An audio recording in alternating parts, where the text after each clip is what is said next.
All right, what's up, guys? Welcome to the Juneteenth Census celebration produced by Verizon, ERG, EveryDopeGirl, and sponsored by the HuffPost. Man, listen, we've been waiting to have this conversation with you. And you know what? What better day to have this conversation than on Juneteenth? But the theme of this event, just making sure you guys know, is making the future count. Okay. Throughout the event, we will discuss ways to show up to make sure you count in the census, to make sure your family count, voting, your finances, and ways that we can actively, okay, keyword there, mobilize for racial justice. So I want to say thank you to all those organizations that ended up putting this on. A little bit more about Brave, okay? The Black Resource Association of Verizon Employees represents Black employees of Verizon. The organization strives to underscore the development of employees, the growth of business initiatives, and the impact to the communities Verizon serves. Braves welcomes all employees of all backgrounds to join. Brave and Verizon Media's Bowl will join as one employee resource group in 2020. Again, we've been talking about that organization and just a fantastic group of folks that I'm going to introduce you here in just a little bit. So again, thank you to all those organizations.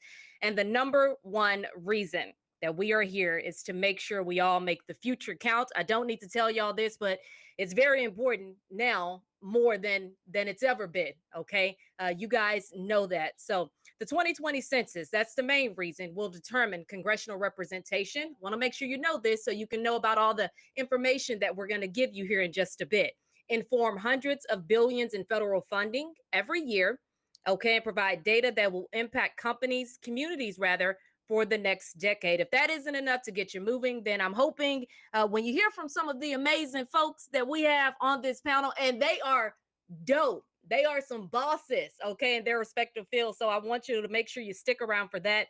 We're going to talk about everything from Juneteenth, its significance now, the history of Black Wall Street, how you can get involved in your respective communities with the current movement that's been going on right now. So we want to educate you, entertain you a little bit, just a little bit, and inform you. Okay. And what better day again to do that than right here on Juneteenth?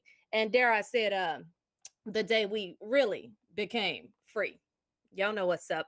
Okay, but before I introduce you to our panel this evening, one of the things, and probably in my opinion, the most important thing that we're going to do on this panel here is pause for a moment of silence for all the lives lost at the hands of police recently, in the past. You know, we're going to highlight some of those whose names you've likely seen as hashtags here recently. So let's pause for just a moment as we remember them.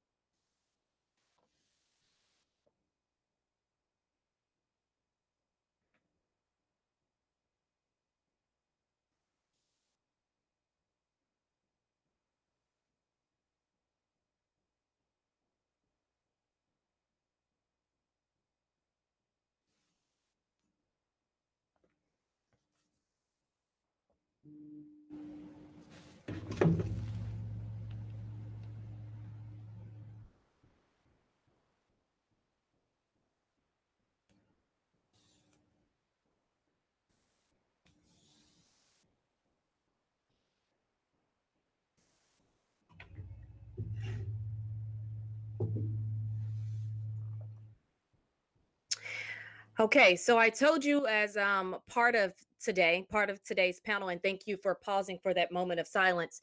As part of today's panel, we want to entertain you. All right. And we got a dope lineup. So first, I want to start off by introducing Lyrical Faith, who is a spoken word artist, a Bronx native, born and raised. Lyrical Faith is a Black American educator, activist, and award-winning spoken word poet. Through her poetry, she strives to inspire, educate. I told you we was going to educate you, do some little education around here, and advocate for intersectional and institutional issues by merging the arts and activism with a faith-based worldview.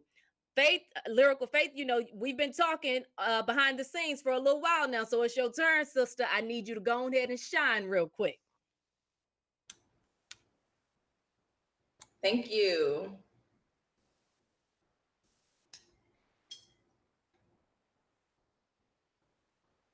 Brianna Taylor,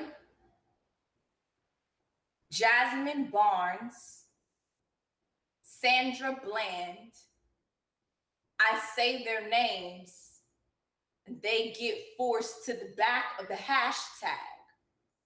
Placed at the end of the caption, Black woman died too, but their hearse is only visible when trailing the bodies of Black men. And while you roll your eyes and suck your teeth because this is such an unpopular topic, that's because this is such an unpopular topic. Do you know what it means for a Black woman to die at the hands of police once every month and no one to acknowledge the only thing magic about us is the fact that we keep disappearing?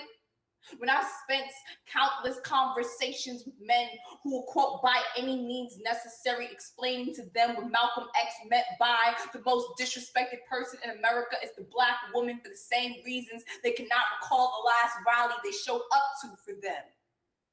After Rekia Boyd was murdered, her brother spoke out on why no one showed up to her protest. He said, "They don't talk much about women who get killed by police, even in death. They play second role." As if working the lowest pay wage gap despite being most qualified, being hypersexualized, but still get called hoe, be labeled angry and bitter and baby mama and housewife, and the most prevalent targets of harassment in broad daylight or night aren't enough to prove we play second role all our lives. You need to tell me we can't even die in a news story first too? In fact, Black women are so forgettable, we can't even die in poems anymore. I've heard and written about Trayvon Martin, Everett Gardner, Mike Brown, but never once heard a word about Betty Jones, Tanisha Anderson, Michelle Cusseau, and there I go, naming Black women again that nobody knows. If the statistic implies that an unarmed Black person dies at the hands of brutality every 28 hours, and most of which are men, then every time I bring up a Black woman's death unnoticed and the reply is a Black male death rate be higher, I hear that my body must be the lowest shelf at the warehouse, must come at a discount, must be quick to go on sale or a package deal. My body must be a second hand, and perhaps that's why we keep running out of time.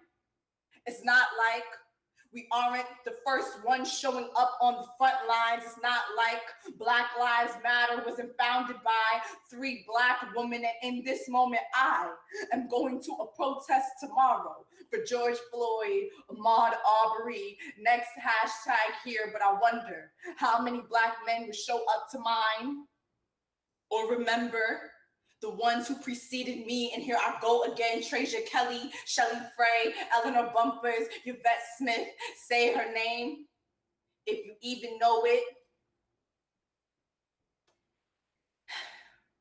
Happy Juneteenth. I hope that we take this day of liberation to remember how far we've come and how far we still need to go. So this next piece is called Pinterest Wedding.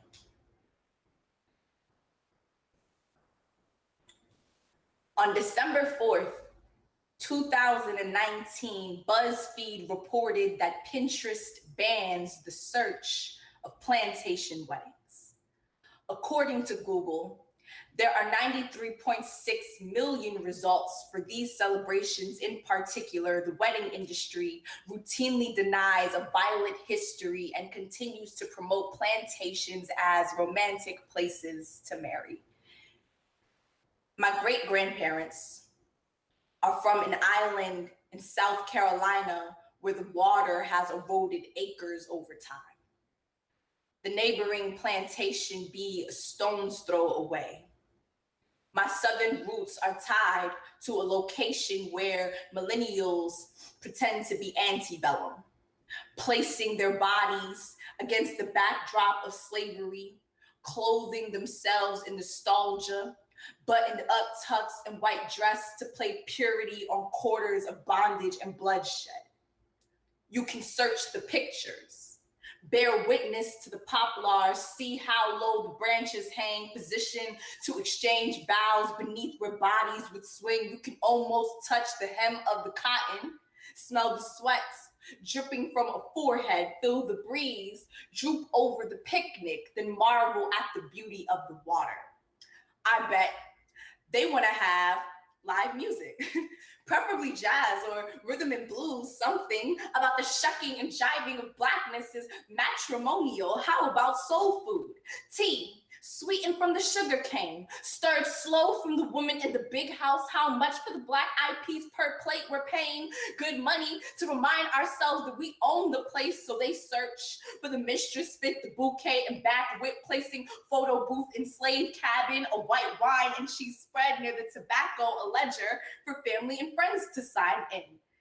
Meanwhile, turning over beneath their feet are the corpses that quiver from lashes on their flesh of bones that rattle. When they couldn't have ceremonies like this, they wonder, when did this become popular? When did it never go out of style? How did our trauma become search engine? How do white folks say they don't want to remember when these crops be the backdrop of our history in America? When did forced fields of labor become a number one wedding search?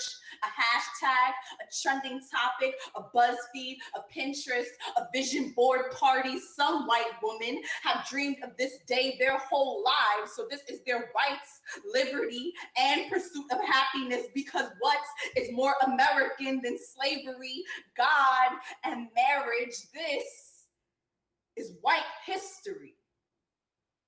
And we'll have memories to last us a lifetime. Thank you. All right, Lyrical. You know, I'm seeing some virtual finger snaps from our panel, who I haven't introduced just yet. And I've been seeing some finger snaps over here on the YouTube comments. So, hey, if you are out there watching, thank you so much for tuning in. Lyrical, you are a beast, and you certainly brought the heat, a perfect way to get things started here. We're going to keep it moving, though. We have a video that we're going to play for you about Juneteenth. It's from Taryn Finley, the editor of HuffPost Black Voices. Juneteenth is a part of the history that says and reminds America that we built this. We built this country, you know, and you can't deny or take that away from us.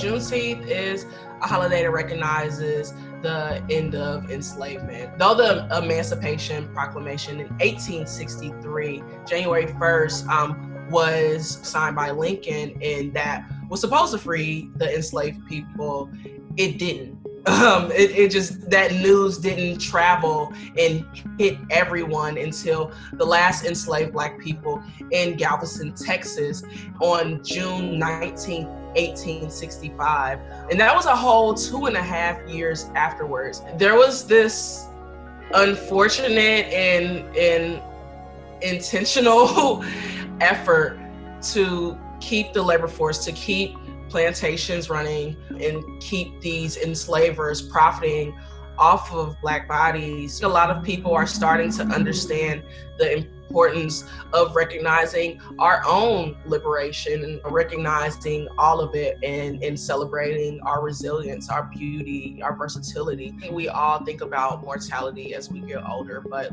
when you're Black, it's accelerated. And we see all of these things that threaten our lives, whether it's COVID, whether it's systemic racism, violence by the state, with the killings of Brianna Taylor, George Floyd, Ahmaud Arbery, and so many other folks. Right now, it's trendy for a lot of folks to celebrate and say Black Lives Matter. But when the dust settles, protesters are no longer out on the streets. And when the news moves on to the next cycle, it's like, okay, but we're still here and we're still fighting the same battles. Why not lean in and celebrate every opportunity that I can that I'm Black, because it's so beautiful.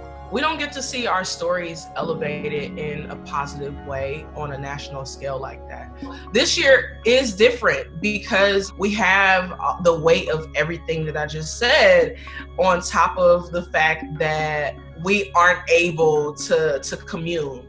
We want to hug our friends, hug our family, celebrate with them, play spades. We want to tell jokes, dance, eat. It's still high risk. And COVID-19 is still taking a disproportionate amount of Black lives. So with social distancing, a lot of people are starting to turn their celebrations to virtual. A lot of folks will be shopping at Black-owned online sites and ordering food from Black-owned restaurants and just really supporting ourselves, not only spiritually and mentally, emotionally, but also financially. And a lot of people are working on this already, but recognizing on a federal level that Juneteenth needs to be a holiday because July 4th isn't really for us.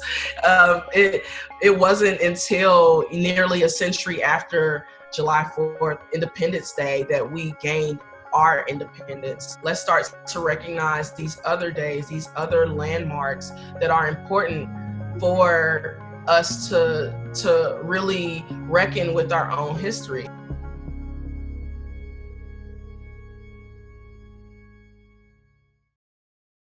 All right, obviously, some very important information there. Hey, Taryn, thank you for sharing that with us here this evening. So now it is time to introduce you to our lovely panel, okay? And I just want to tell y'all real quick, they have been working really hard behind the scenes to prepare for this, and I know they're going to come with the heat, and they got a lot of information to provide to you. So if you got a pen, pad, whatever you need to have, make sure you're taking notes so that you can take some action after this here panel. So we're going to first start off with Jerry Hawkins.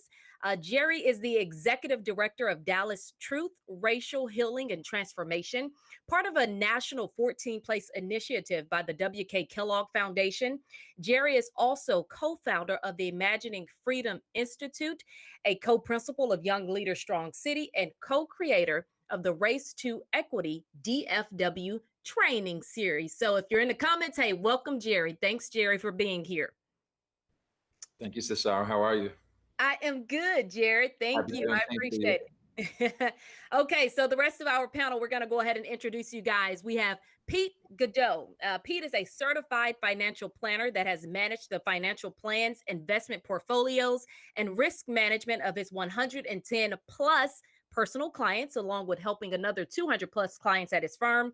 Pete, he told me to call him Pete. I'm going to get it right.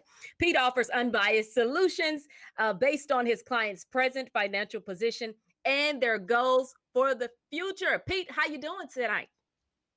Doing well. Thank you for having me, Tashara. You are so welcome. We'll talk to you in just a second. Okay, moving on. We have Miss Raisha Smith. Hey, Raisha. Hey, Mr. Shara.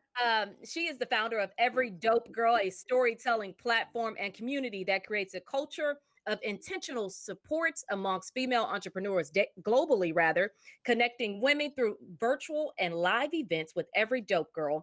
Raisha is also a corporate professional. Get you somebody who can do both. Okay, Texas A&M University graduate, incoming MBA candidate at the Rice University, and consortium fellow. Right. Her IG is EveryDopeGirl. Hey, Raisha, welcome. Hello, kings and queens. I cannot wait to empower you all. All right, thank you. We're going to keep it moving. We have Miss Jessica Tellerian Esquire. Jessica, I told you I was not going to mess that up. Well, thank you. Thank you so much for having me. Jessica is an attorney at the Cochran firm, Jacksonville, and currently the head of the litigation department. Jessica focuses her practice on personal injury and civil trial litigation and fights for those who have been injured by the negligence of others. Want to follow her on IG, Jessica_Esquire. Thank you, Jessica, for being here. Okay, up next, we have Miss Izzy Best. Hey, Hello. Izzy, where you at? Okay. Izzy is a senior producer on the Video Enterprise team where she works on news documentaries for HuffPost specials. And obviously, I'm just going to throw this in. You can see she's talented if you look at those awards right behind her, perfectly sitting there. Okay, she is a 2020 Video News and Politics Webby nominee and a two-time Emmy award-winning TV news producer. Welcome, Miss Izzy. Thank you very much.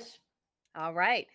Okay, this next young woman, look, she don't really need no introduction, but I'm gonna do it anyway because that's what I'm here for. Tamika Mallory is an activist and entrepreneur. With recent events, she is one of the activists on the forefront for the Black Lives Matter movement. She is also the co-founder of Until Freedom. Tamika, how you doing? Forgot about the unmute button. How are you? I'm doing really, really well. I'm happy to be here, to be a part of this incredible group of individuals who I plan to listen to and learn from. And this is pretty much a very it's not exciting because so much is happening that has caused so much trauma, but it is exciting in terms of how so many have been calling for change, pushing for a real revolution to take place in this country. And so we see it happening. So I'm happy to be here to be in dialogue with you all. Yeah, I certainly agree with that. It's something that we all need to talk about and we need to continue talking about. Someone mentioned earlier that once this is out of the news cycle, are we still going to be talking about it? And I think that's real important because we just witnessed, after the funeral of George Floyd, it kind of, I don't want to say it faded a little bit, but it did kind of fade some. So we're trying to make sure that we continue to have those conversations and keep it at the forefront of everybody's mind. We don't want you to forget about it. Okay. So with that being said, I told you we were here to educate you on some different things. So we're going to kick our panel off tonight. We're going to start with Mr. Jerry Hawkins, one of the first individuals that I introduced you to. And Jerry, we're going to talk about, so today is Juneteenth, okay? We're going to talk about the aftermath of Juneteenth and kind of what that has mean up until the current state, especially with what everybody is dealing with right now. Yeah, so it's really important just to place Juneteenth in context. We have to center Black people when we're talking about Juneteenth. Juneteenth is a holiday, a celebration, a remembrance that Black people created. When we talk about Juneteenth, we talk about the General Gordon reading the General Order 3 in Galveston saying that slaves are now free in Texas, or enslaved people are now free in Texas. But it was really Black people who celebrated that and made it something that we needed to remember. History is very important. Juneteenth is known as Freedom Day, as Jubilee Day, as Liberation Day, and as Emancipation Day. And those words are really important. Black folks set up spaces in Houston, Emancipation Park, places in Austin, Emancipation Park as well. So we have to center Black folks in this discussion about Juneteenth, particularly now that it's celebrated all over the world. We also need to center Texas. The Black community in Texas has celebrated it, and I want to bring up a Black woman named Miss Opal Lee. Right now, Miss Opal Lee is marching 2.5 miles at age 93 to make Juneteenth a federal holiday. She has been doing this for a long time, and it's really important to know that because her house was bombed as a young girl in the 1930s by white vigilantes on Juneteenth, and she's made her mission to make Juneteenth a national holiday. Juneteenth is celebrated in Mexico from folks who are descendants of runaway enslaved people. It's celebrated all over the world in the diaspora. Juneteenth is a really important day. And I also want to know that it's also symbolic in nature. Juneteenth is also not the last day that folks were enslaved. Just ending the discussion, Juneteenth represents the freedom of that mission, but Black folks were initially enslaved by the 13th Amendment. So, the 13th Amendment says that slavery is abolished except for those who have been convicted of a crime. I think we, just need to check that out. Ava did a great documentary with the 13th. And so Juneteenth represents the symbolic freedom, emancipation, liberation of our people in the United States. Hey, Jerry, real quick, can you talk about even right now, though, in its current state, kind of what it means, especially with what's happening in the world right now? So this is just a different time that we have ever experienced. I want to quote another Black woman, Angela Davis, who said she has never experienced the world grappling anti-racism as if it has been doing right now. Now there are organizations and institutions that were conservative in nature and didn't want to talk about Black issues are now making Juneteenth a recognized holiday in their own institutions, right? Are centering Black people in their work right now, and it's really important. Juneteenth is also representing something very symbolic, and this time it's a time for us as Black folks to take care of ourselves. We have to, take a break. Folks have been fighting. We've been fighting all of our lives, in small ways and big ways. And I think it's a time for us to reflect, to celebrate with our families. Juneteenth is also about food. It's also about celebration. And in this time, we're in a global pandemic, and also, a reckoning with racism that has been happening, particularly anti-Black racism. It is a time for us to celebrate and to celebrate each other. So thank you. Love that, Jerry. And all I'm saying is when Juneteenth 2021 and beyond comes around, make sure y'all still celebrating, keeping that same energy. Jerry, Right. appreciate you. And Miss Opal, by the way, has an amazing story. All you got to do is Google her. She is in the Fort Worth area, and she is phenomenal. Fort Worth, Texas. So yeah, Google that story about Miss Opal. We're going to keep it moving here. I want to say hello to Pete Goodell. Remember, he's our certified financial planner. And Pete, we were having a conversation before we got on here live for the panel, and you were talking about the history of Black Wall Street. That's another area that a lot of folks really don't have a lot of history behind. So school the folks on Black Wall Street. Yeah, so a lot of people have never heard about Black Wall Street. It took me until after I graduated from college to even hear about this, and I was in the finance industry, so I thought that was pretty shocking. That a Black man in the finance industry had never heard about Black Wall Street.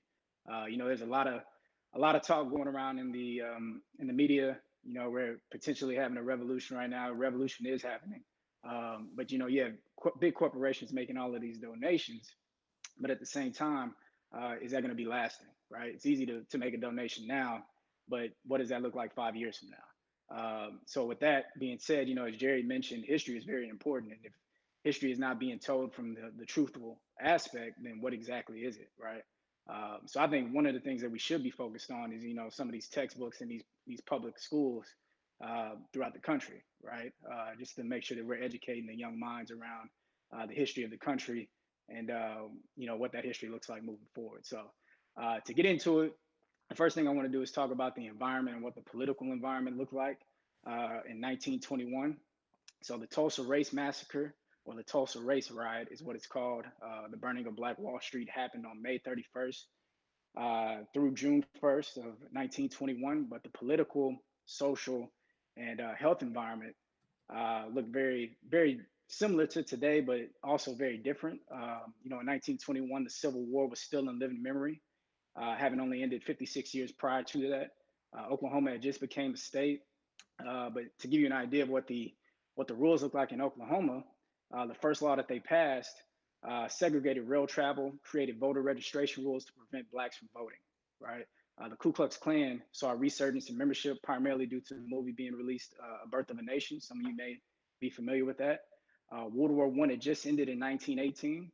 Vets were being brought back into the labor force, which created social tension and anti-Black sentiment in areas around the country where job competition was high, right? Obviously, you have a lot of people unemployed right now, so you can understand that tension can correlate to today's environment. So with all of that tension being in the community, that eventually led to the Red Summer of 1919. Now, in the summer of 1919, parts of the country saw severe race riots where white communities, where they were even joined by some local authorities, and they attacked Black communities throughout that. So that's just the type of environment that we were seeing around that time frame. Now, Black Wall Street resided in the district of Greenwood in Tulsa, Oklahoma. Now, the origins of Greenwood district can be traced back to a wealthy Black educator, entrepreneur, and landowner by the name of O.W. Gurley. O.W. Gurley actually gave up a presidential appointment in order to participate in this land grab in 1889. In 1906, he moved to Tulsa, Oklahoma to seize on a multicultural population boom. He bought 40 acres of land, and he designated to only be sold to colored. So he bought 40 acres and he only wanted to sell that to his people, right? Many Americans at that time were moving to Oklahoma because of the booming oil and mineral industry. Blacks were able to participate in this because they were offering services to these oil men that were moving there, right? Now in the District of Greenwood, the district had its own banks, hotels, cafes, movie theaters, doctors, lawyers, school systems, indoor plumbing, and they even had some buildings that had air conditioning. So they were way ahead of the curve in terms of what they were doing inside of Greenwood. They even raised capital amongst their community members to invest in community businesses. So these are Black people in 1921 raising funds to put that back into their community to build businesses up, right? In 1921, 56 years removed from the Civil War, which I thought was amazing. Due to harsh segregation laws, Blacks only spent money where they felt welcome. This caused Greenwood's business district to thrive. Residents took the money that they made from working in these white communities and they only spent it within their Black communities. The dollar circulated within Greenwood community for almost a year before leaving. Comparing that to today's Black dollar, it is only circulated for 6 hours. So again, in 1921, the Black dollar circulated for a year's time frame. Today, it's only 6 hours, right? Wow. To give you an idea of the wealth that was being accumulated at that time, the state of Oklahoma only had 2 airports at that time. We had 6 Black families in the small district of Greenwood that had their own personal planes, right? So that's how successful and thriving this district was at that time. Now, unfortunately, that all came to a halt on May 31st, 1921.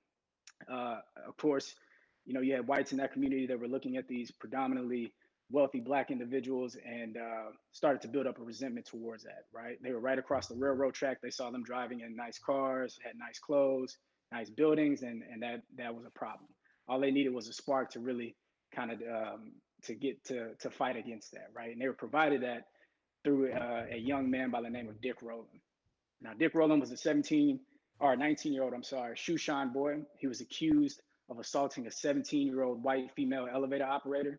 Records show that after the white female was questioned, she didn't even want to press charges against Dick Rowland, right? He was still taken into custody. Once the word got around that he potentially had assaulted a white female in the elevator, a white mob started to circulate around the courthouse, and they were essentially crying out for a lynching, right? The Black community heard about this, and again, this is right after World War I. World War I veterans in the Black community decided to go up to the courthouse to protect this young individual. As the 2 mobs kind of circulated, talks went back and forth, a scuffle broke out, shots were fired, 10 whites ended up dying and 2 Blacks died at the courthouse. Word got around town again. The Blacks had to fall back to Greenwood because they were outnumbered at the time. White rioters marched through Greenwood, destroying property, burning, looting houses, having shootouts with residents in the Greenwood district. They even pulled people out of their houses, took them to what is now called internment camps, right? So they were literally going to people's houses, telling them to leave, and if they didn't leave, they were shot dead in the street. So this is what was happening throughout Greenwood, right? Some police even joined in with the white rioters. They weren't protecting the Black community at all. They arrested them, they unarmed the Black community, and they just escorted, right? Eyewitnesses even claimed that bombs were being dropped from planes out of the sky, right? Many view that if the planes weren't brought in and the National Guard wasn't brought in, that even being outnumbered, the Black community would have still been able to defend themselves at that. Hey, Pete. So it's not like we were just rolling over. We were cutting short on time. That's okay. Pete, I know you got a whole lot to tell us, man, and you can go. I did. Yeah, we talked about this, Pete, and I told you how much time you had, Pete. But it's all good. Let me tell you something. We're going to share your Instagram, all your links and all that kind of stuff, because people are really interested in your conversation. I'm looking at the comments and responding to people live. So if you're in the comments and you want to get some information from Pete, I know he can give us way more than what he just delivered. So again, I'll share that information. I was sitting here taking notes. Okay. Yeah. And people in the comments, like I said, are like, man, I didn't know all of that. So Pete, thank you. Yeah, so okay. No problem. And that was Tamika, if you guys couldn't see her chiming in there in the background. All right, so we're gonna keep it moving. Pete, thank you again. We're gonna bring in Miss Raisha Smith. Hey, Raisha. So one of the things that we've been talking about is COVID-19, and we want to make sure folks ain't forgot about COVID-19, especially as it relates to the Black community. So I want you to talk about that as well as its effects on Black businesses. Yeah, for sure. I want everybody to know that we are in the midst of two pandemics, COVID-19 and police brutality. But let us not forget that COVID is still a thing. I will say it for the people in the back, COVID-19 is still around. The CDC reported that of 45% of people that reported their race that were hospitalized, 33% of those people were Black. This disease is negatively impacting our community, disproportionately impacting our community. And we have to remember that as people of color, the underlying health issues and disparities that we face are often driven by social conditions and our economic conditions. When you think about a lot of the businesses that are out here that are for the culture and for the people, I challenge them to start hiring us into those positions to where we aren't essential workers. That is the kicker, and that's what people really need to understand. That is what the Nikes of the world need to understand. Hiring us in leadership will help to close that gap with the health disparities amongst African American people. Now, what I will say, COVID-19 has had a really negative effect on small businesses. I myself have a small business, and I run a platform where I am seeing how this is negatively impacting not only my people, but just people all around the world. But Black people specifically are negatively being impacted by COVID-19. When you look at the impact of coronavirus on top of the economic fallout that we're experiencing right now, it's shown that over 440,000 Black businesses and Black business owners have shuttered their company since COVID-19 started. A 41% plunge compared to our white people, right? It's a problem. The gap needs to be closed. And a lot of times what people aren't realizing is small businesses have less access to bank credit. So when these economic downfalls start, they don't even have a relationship with a bank that they can go to ask for a loan and ask for money. That's what's killing Black businesses today. So I just want everyone to know that, I mean, there are resources out there. We'll hit on those, I guess, throughout the conversation. But for allies that are watching, I want them to understand that Juneteenth, yes, it's today. We celebrate it. We welcome everybody to be a part of this culture. But just because Juneteenth ends today doesn't mean that you don't stop shopping Black. So let's continue to pour into our Black businesses. Let's continue to pour into our Black communities. That's what I challenge you, and I challenge companies and corporations to start filling their leadership boards and executive boards with people of color to close the gap. So all right. That's my take on it, Shara. Okay, Raisha, all I'm saying is you getting a whole lot of virtual hand claps and snaps and all kind of stuff in the comments. So again, appreciate you, Raisha, and everybody weighing in. We're going to share all this information because we ain't got but an hour, and I want to make sure we get to everybody on this panel because they all got some gems. All right, we're going to go ahead and bring in Jessica Tellerian Esquire. Okay, Jessica, one of the main points of this conversation is to talk about the U.S. Census. So I want you to dive into gerrymandering and its effect on the 2020 census. And really, for folks who might not understand what gerrymandering is, let's start there and then dive into how it impacts the census. Okay, and before I even start on gerrymandering, as far as the census goes, I just want to push you guys and challenge everybody. I know pretty much everyone probably received the form in the mail probably multiple times to fill out the census data. If you haven't already done that, you can literally go on www.2020census.gov. I just did it a few minutes ago. It took me all of maybe 2 minutes to fill out the information for my entire household. So I challenge everyone today. It's Juneteenth. Let's represent ourselves. Let's fill out that information. It takes just a few minutes. You can do it while you're watching Netflix or whatever else. Please go do that. But the 2020 census, as Tashara already mentioned, is very important. It helps determine how hundreds of billions of dollars of federal funding are going to flow into the communities for the next 10 years.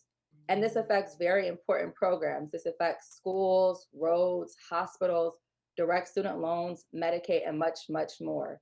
The aim of the census is to count every single person living in America. However, obviously, if you don't fill out that data, they're not going to know that you exist.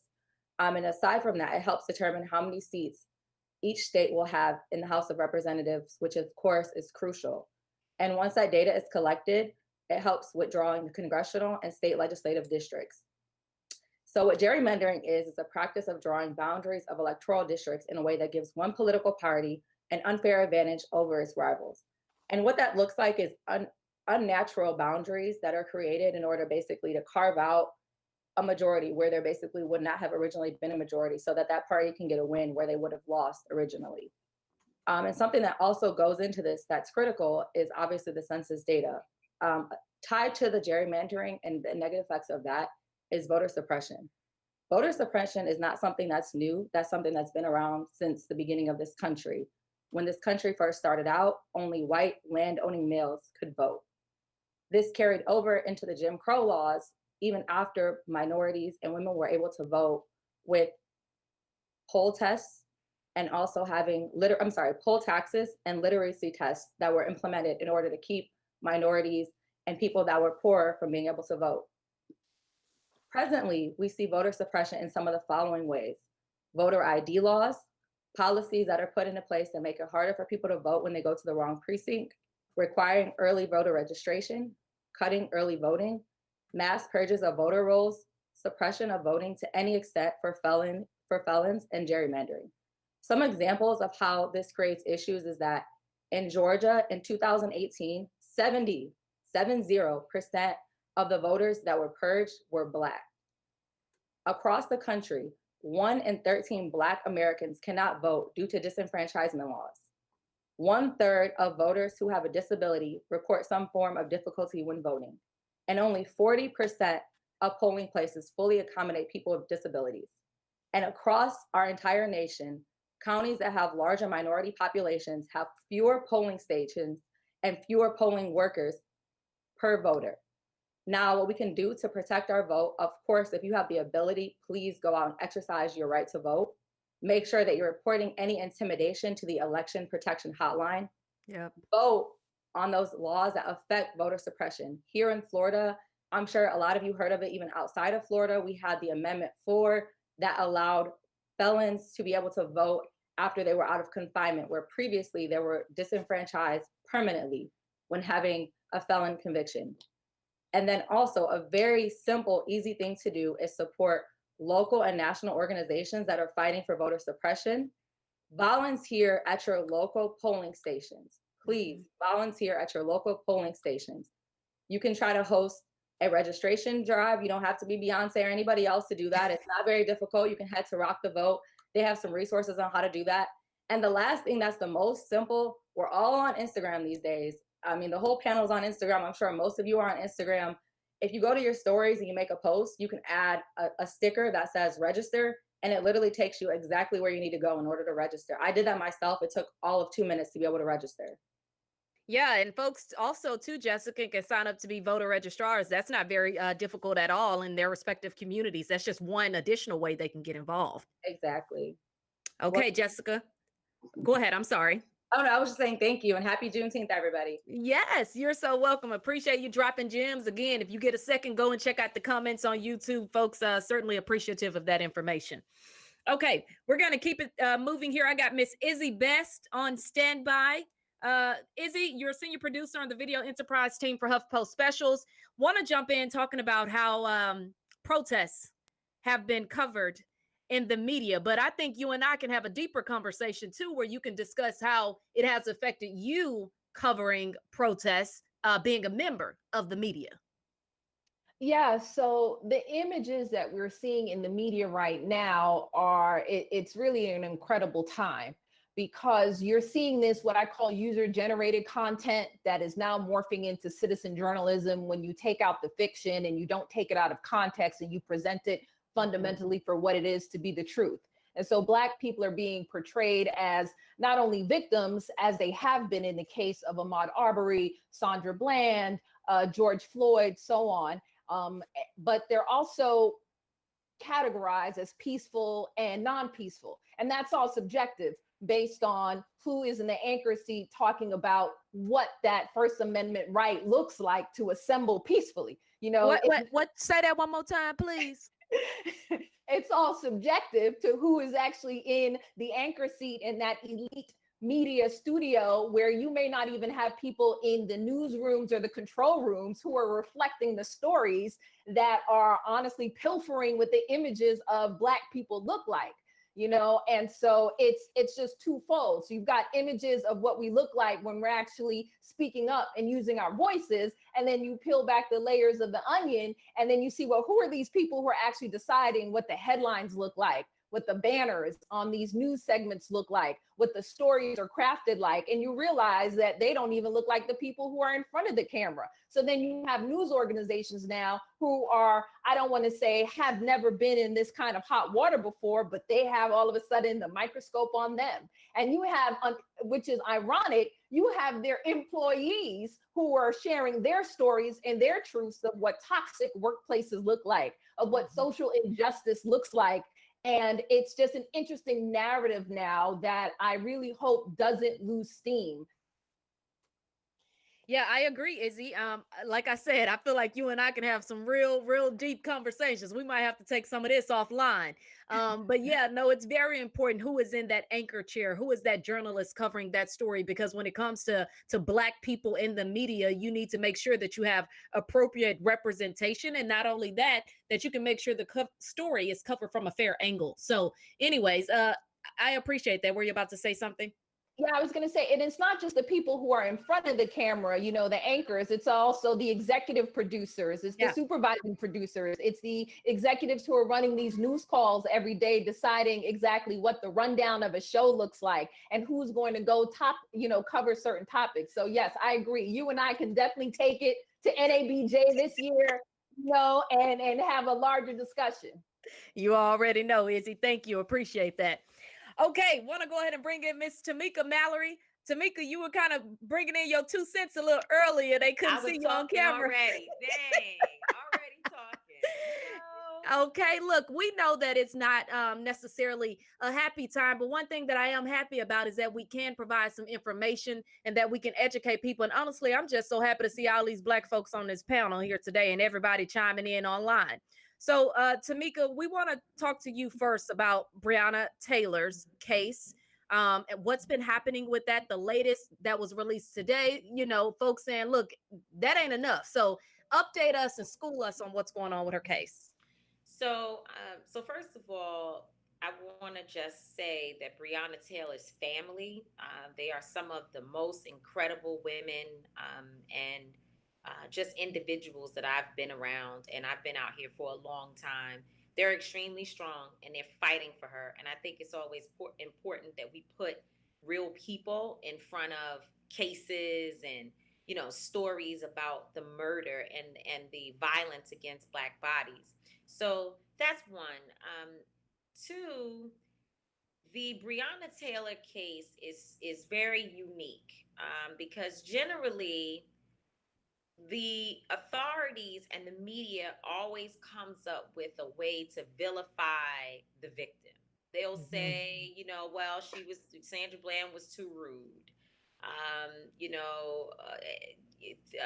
The guy pulled out his wallet. The woman, she ran. I mean, they'll come up with some excuse every time that plants in the minds of the masses at times these doubts about what you saw or what you see on video and what you know to be true.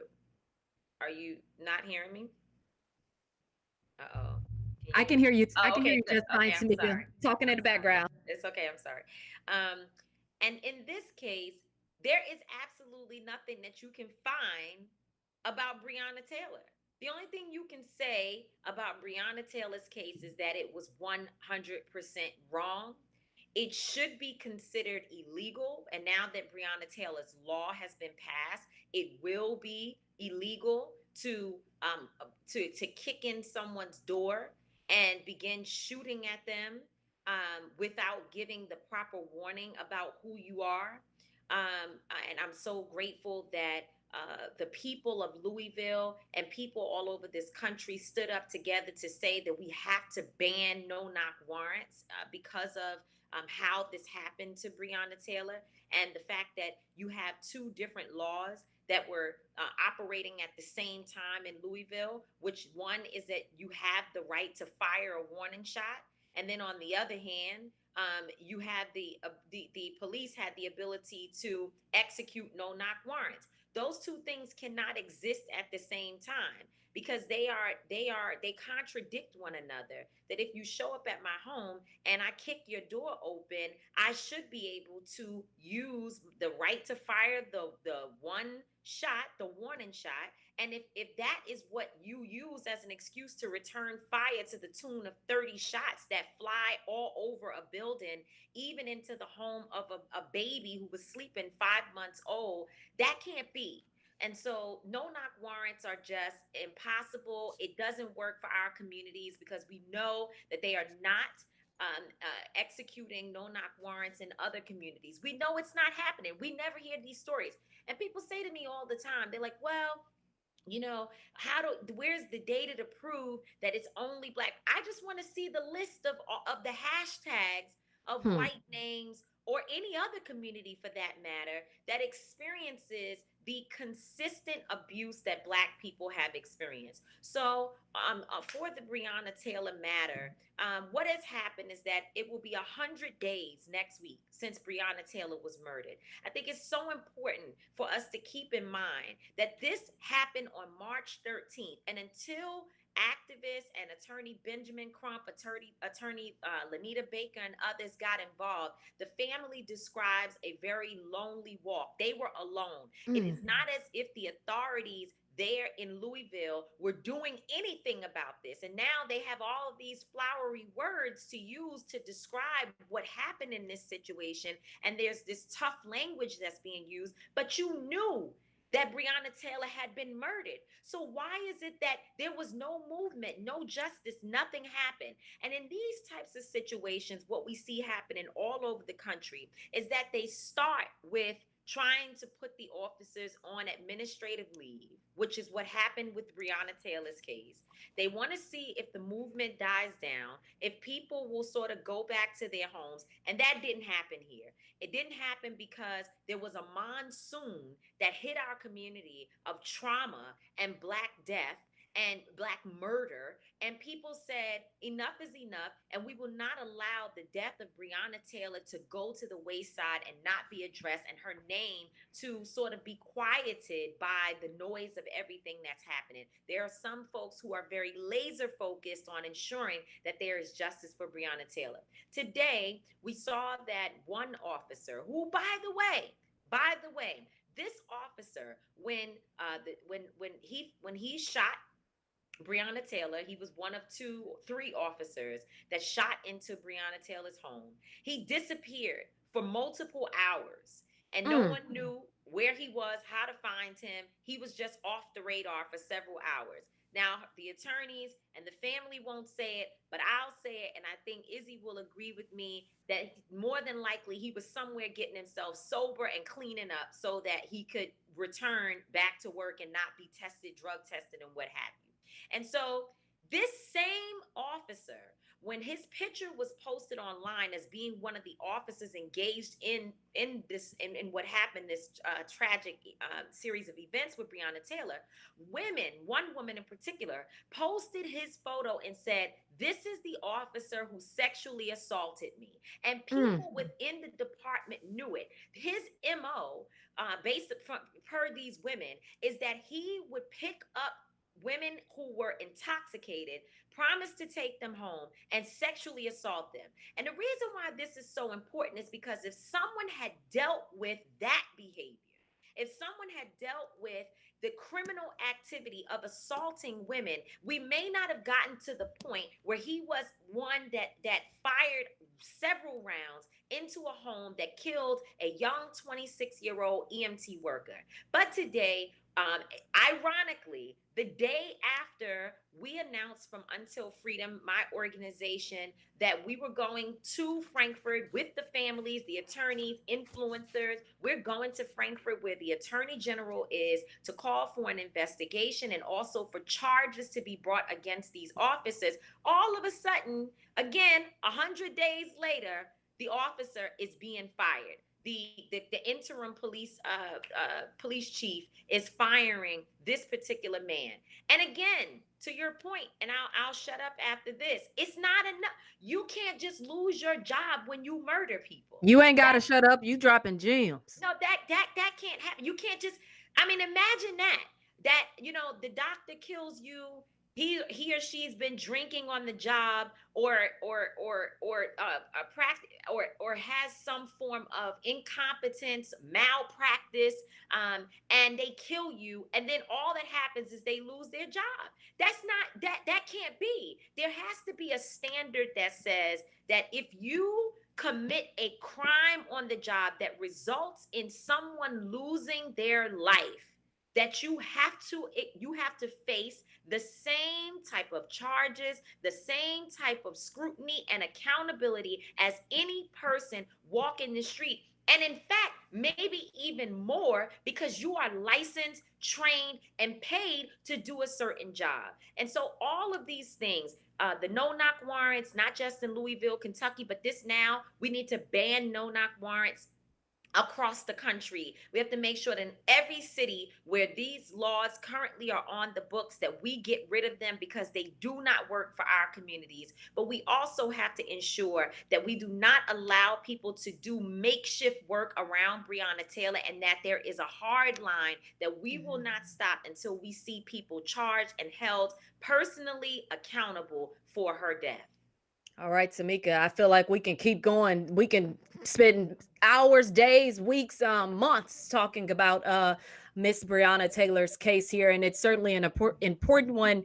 And we know that if folks want to get more information about what's been going on, they can follow you on social media and really just get involved and know what you guys are trying to do to make sure you bring justice to her family. So again, go ahead. Make sure to say next Thursday, the 25th of June, we will be in Frankfurt at 11 a.m. Folks can go to untilfreedom.com and all of our socials, Until Freedom, to find out more information about how you can come. I just saw Alicia Keys, who is my dear sister, but I didn't, I asked her last week to help us put the campaign, Do You Know What Happened to Brianna Taylor, together. She worked with us to do that. And so I wouldn't dare ask her to do anything else. And I just saw that she said that she's going to be in Frankfurt. So wow. We're on our way. Okay, look, tell them that we on our way. That's all right, Tamika, appreciate it. Okay, we're going to keep things moving. I want to bring up a slide that we have here. And this question really can go for the entire panel. We've been covering a range of conversation issues here this evening. This is our highest rated question, by the way. For those living in states where districts are gerrymandered to make non-white votes moot, is it best to decline to provide race information on the census? That question is for anybody who wants to take it. So feel free to just jump in.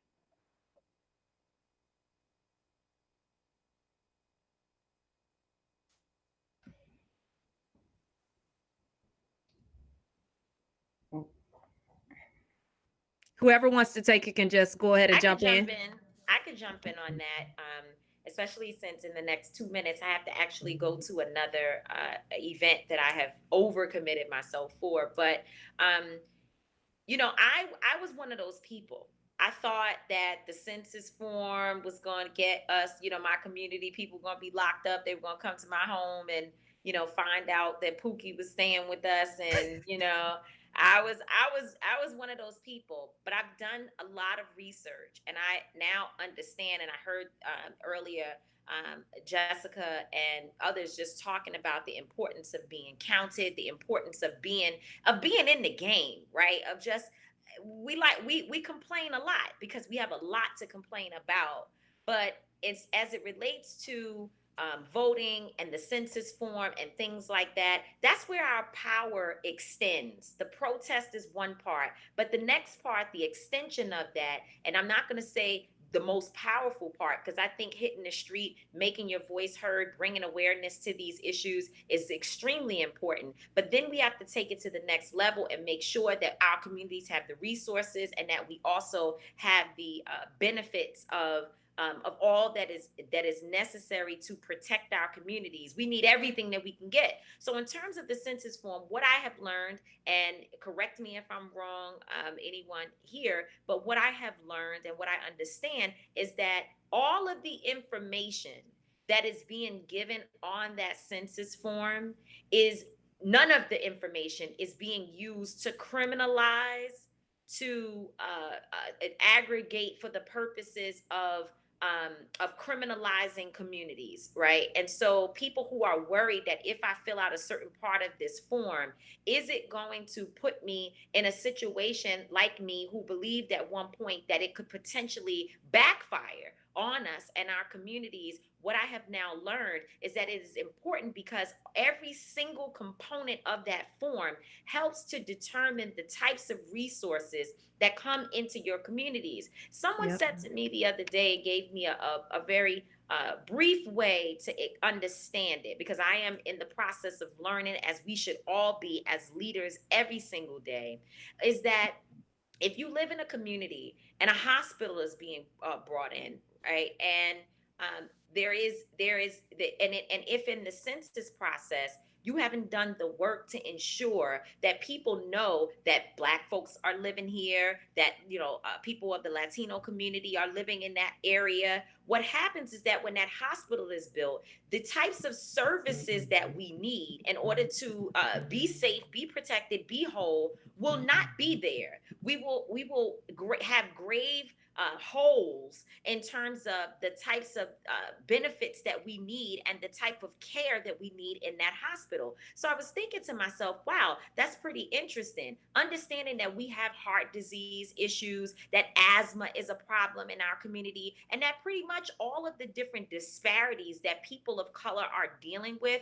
that we need special services right in our communities, to understand that if you don't fill out that census form properly and there is not an understanding of the demographics from that community, therefore they don't have to provide those types of services in said area. And as it relates to every other community outside of ours, but particularly the white community, they fill out that census form. They are making sure that their communities are getting the types of resources that they deserve. And so I would just say that it may not be the best answer, but as a person who is also learning, I hope that would encourage people to understand the importance of us getting in the game.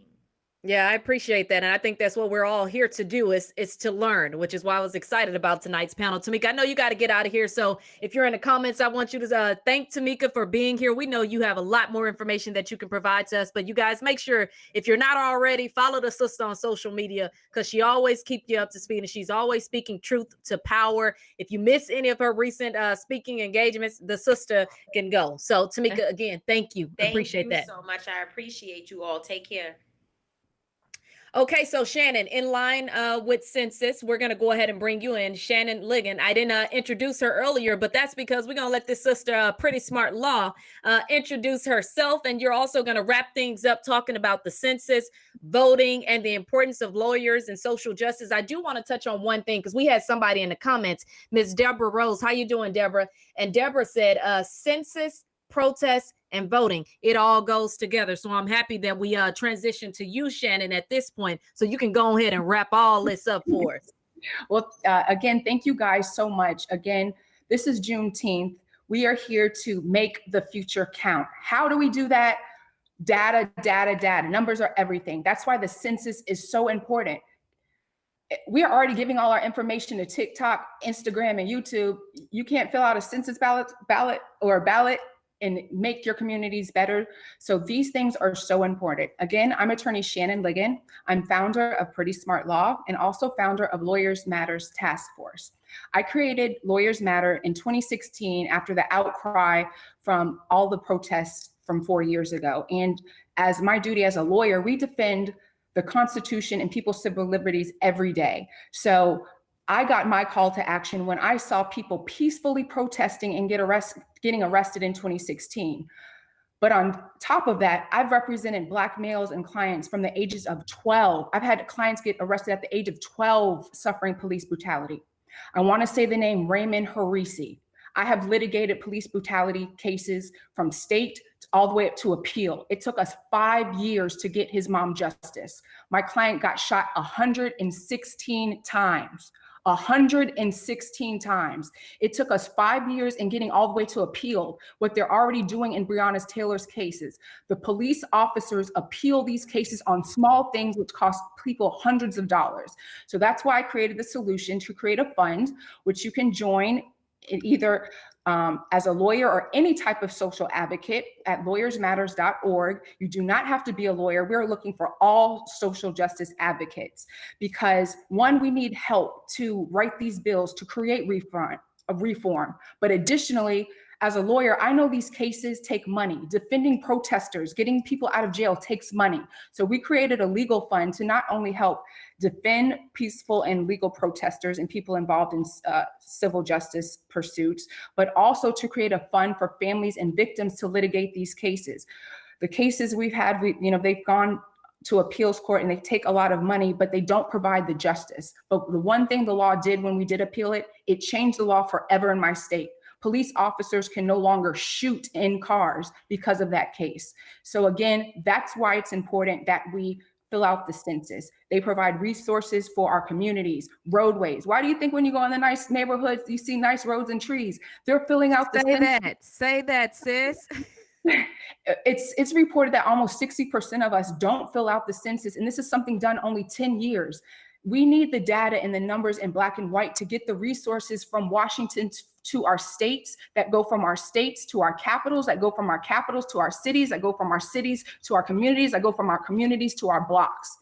I am so gracious that I come from the city of St. Petersburg, Florida, where we actually have Blacks in leadership. We have a Black police officer, Black police chiefs. That's why we can make shifting changes. We were protesting, but we didn't have to burn down our city because we did that in 1996 when we had Tyron Lewis shot down by the police. But I see my city as an example that I can go to the mayor just like this and have a meeting and have Black Lives Matter painted down our street. But it takes us doing the census, putting in our votes, and becoming not only organized, but activated in our communities. You have to find something you're most passionate about, whether it's an election, whether it's a person, whether it's a cause, and just do something. We are in what I consider the end of the third quarter and the beginning of the fourth quarter of the civil rights movement. Our generation, it is so pivotal. We can pivot and create sweeping change with these things. That's why we've seen laws and reform all the way from George Floyd to Brianna Taylor in Kentucky.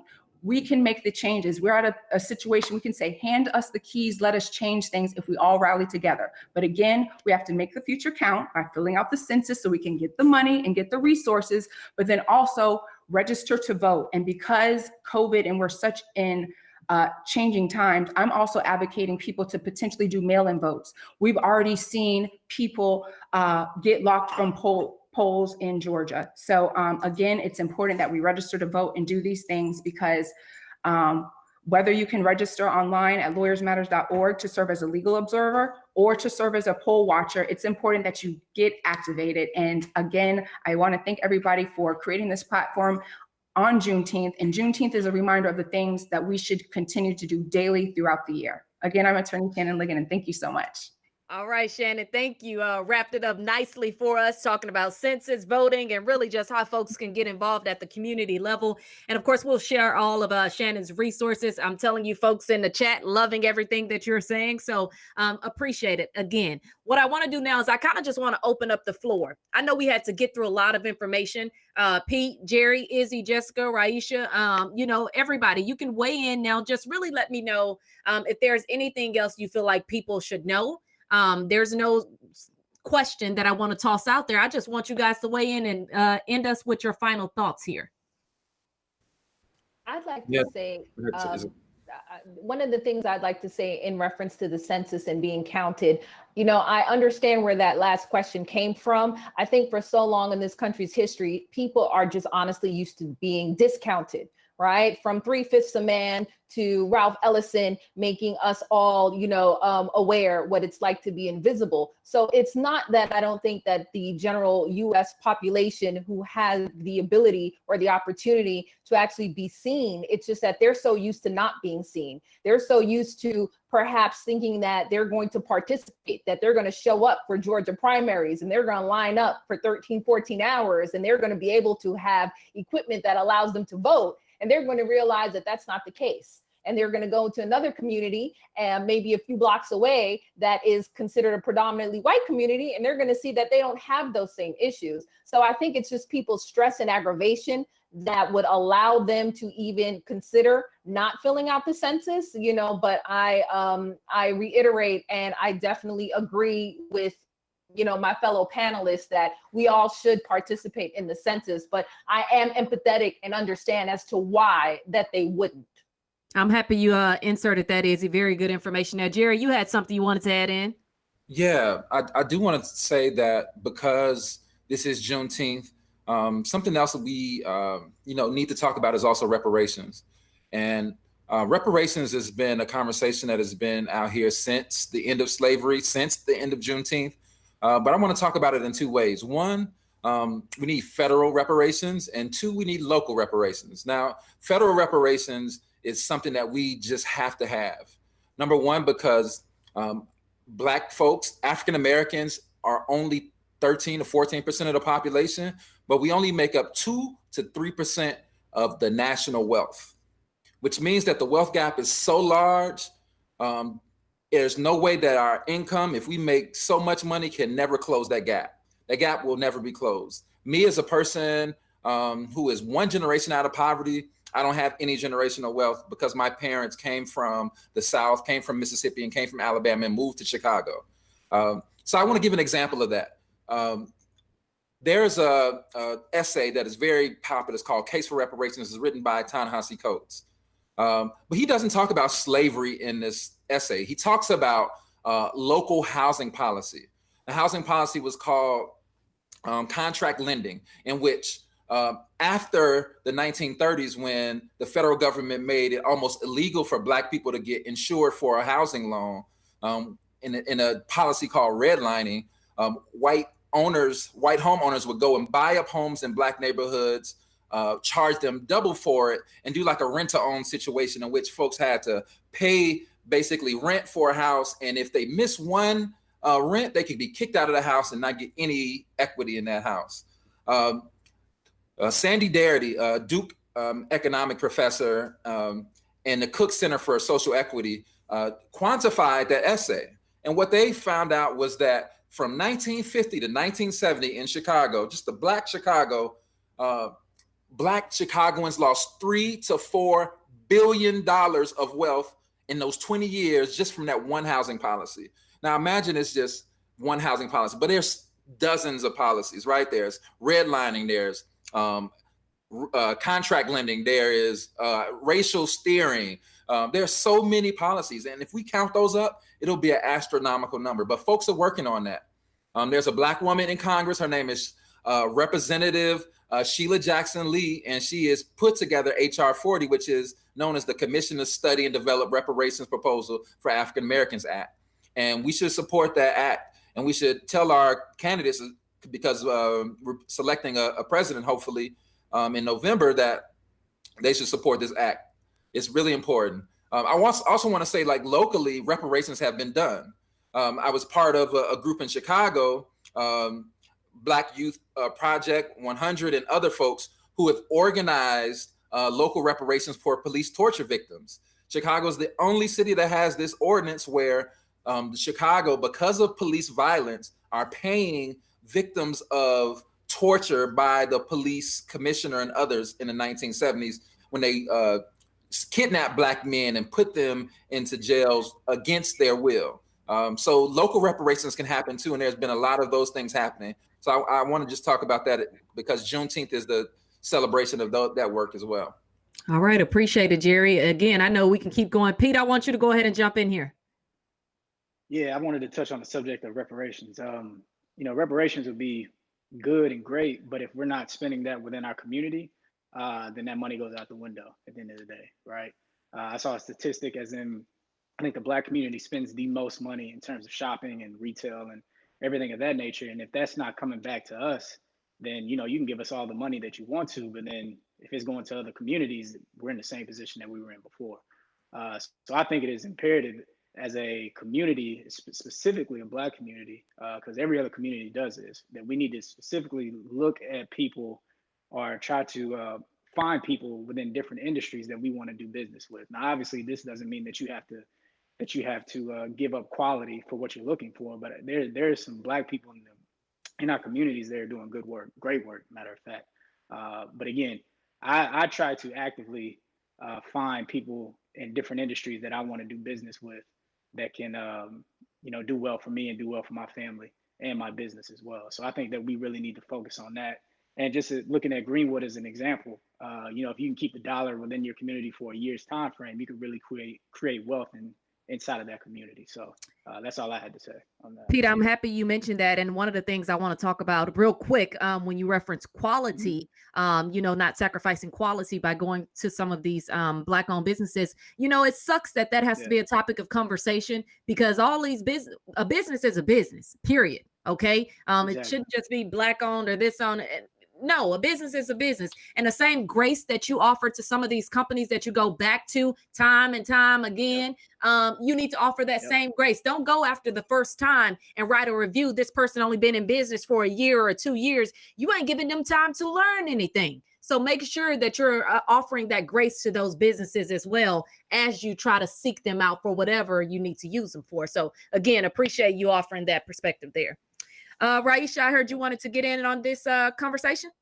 Yeah, really quickly. I just want to let everyone know, and I think everyone's experiencing it. We are in the midst of a revolution right now, and there are a lot of people that are tagging on to supporting Black business.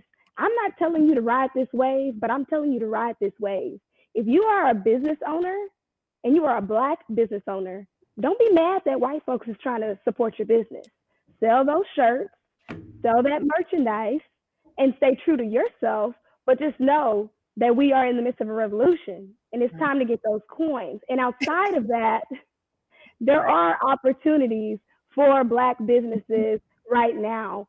Take advantage of these not take advantage of the corporations, but take advantage of some of the offerings that these corporations are giving to fund Black businesses.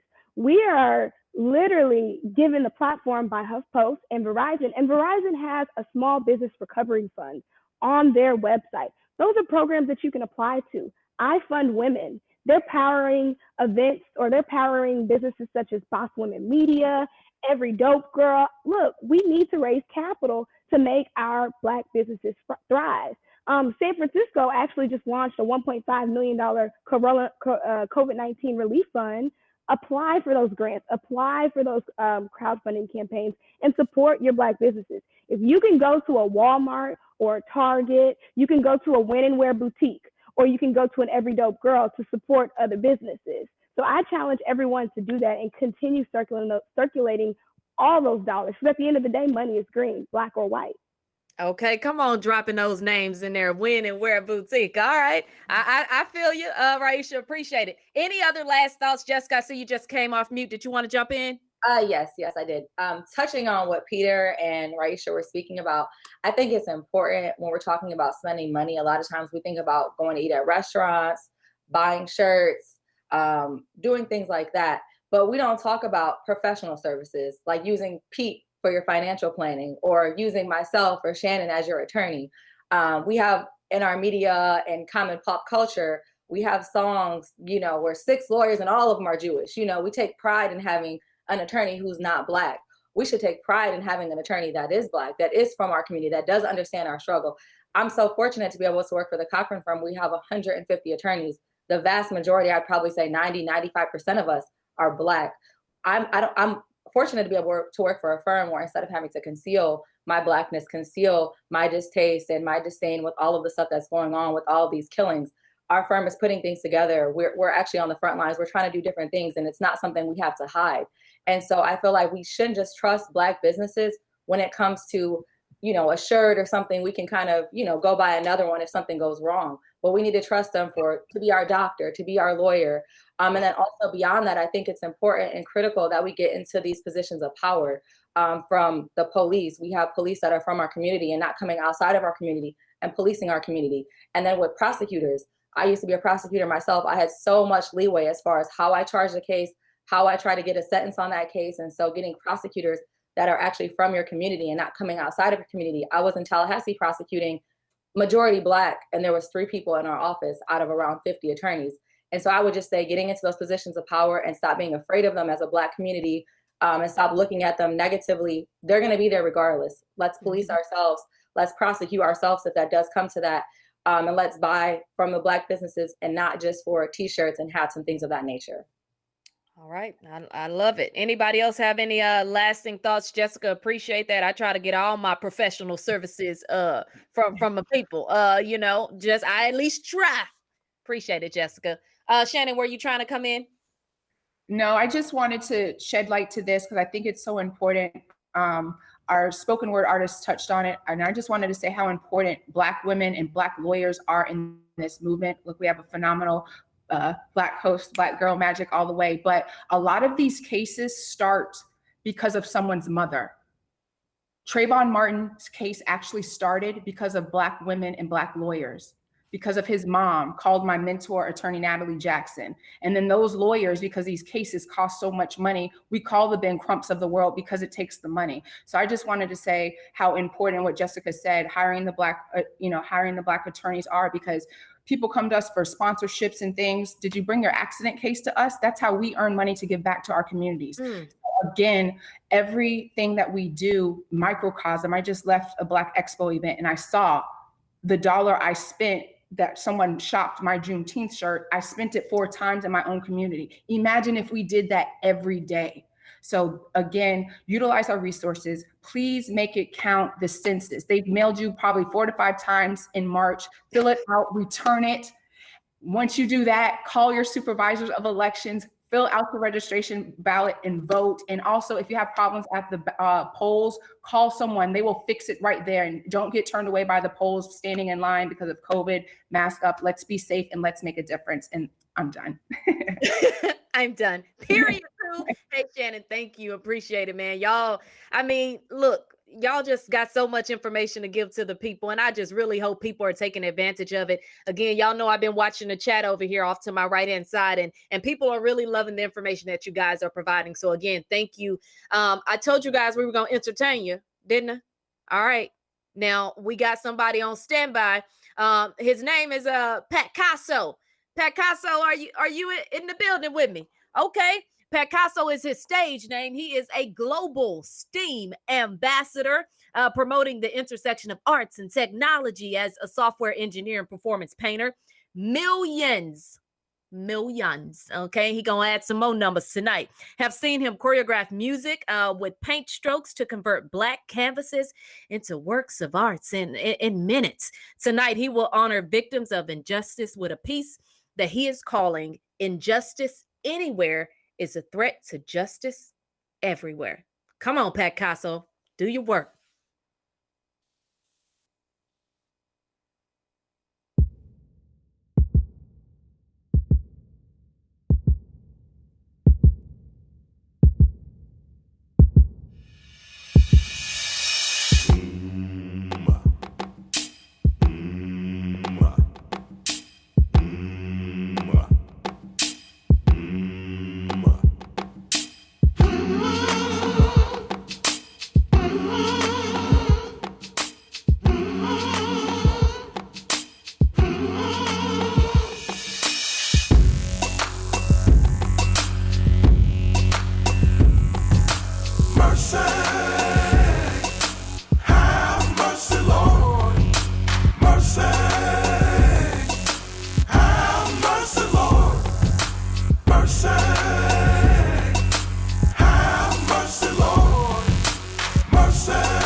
Wow.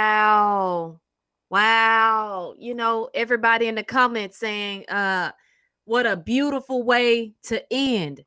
Follow him, Pat Casso Art. Pat Casso, thank you, man. That's just wow. Just beautiful.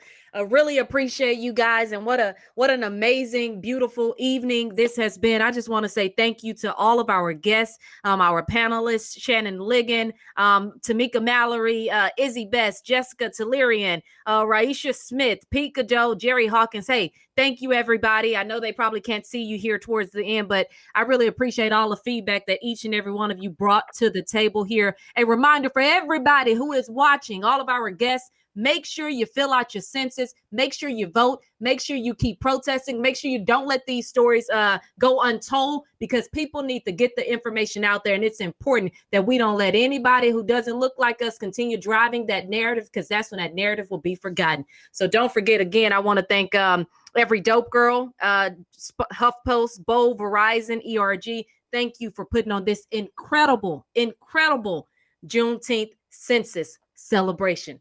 Y'all make it a good one.